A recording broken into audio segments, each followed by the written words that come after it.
یہ جعلی دواؤں بنانے والے، یہ شرابیں بیچنے والے، یہ نشہ آور اشیاء بیچنے والے، یہ جوئے کے اڈے چلانے والے، یہ جعلی ڈاکٹر جو بیٹھے ہوئے ہیں، یہ اس طرح کے جتنے بھی لوگ بیٹھے ہوئے ہیں، ان کی جو سرپرستی کر رہے ہیں نا، جو سمجھ رہے ہیں، جن کو ہم قرض کر رہے ہیں، میں ان کے سامنے یہ دونوں ہاتھ جوڑ کر عرض کرتا ہوں، خدا را اپنی ذمہ داری کو پورا کیجئے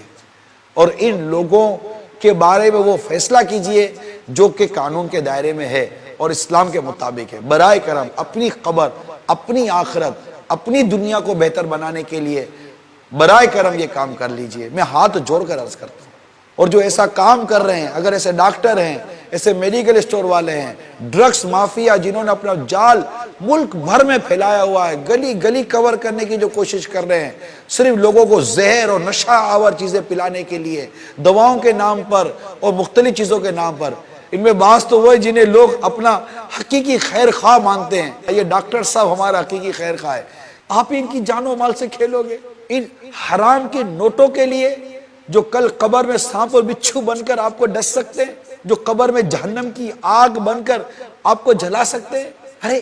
کون ایسا نادان ہوگا جو مظلوموں کی بددعائیں لے گا پیسوں کے چکر میں؟ یہ اللہ کے بندو مت کرو۔ اس حرام کی روزی سے آپ اپنے بیوی بچوں کی پرورش کر رہے ہیں، آپ سمجھتے ہو اس طرح بیوی کا سکھ ملے گا،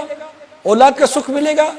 جن رشوتوں اور جن بدعنوانی، جن خیانت اور جس دھوکے کی رقم سے آپ نے اپنے بچوں کی پرورش کی، ان کی تعلیم و تربیت کی، آپ سمجھتے ہیں کہ یہ رقم آپ کو آپ کی اولاد کا سکھ دکھا دے گی؟ ارے کتنوں کو اولاد کا سکھ مل رہا ہے۔ اگر اولاد کا سکھ چاہیے، گھر کا سکھ چاہیے، گھر کا چین چاہیے آپ کو، تو اللہ اور اس کے رسول کی رضا کے مطابق روزگار کمائیے۔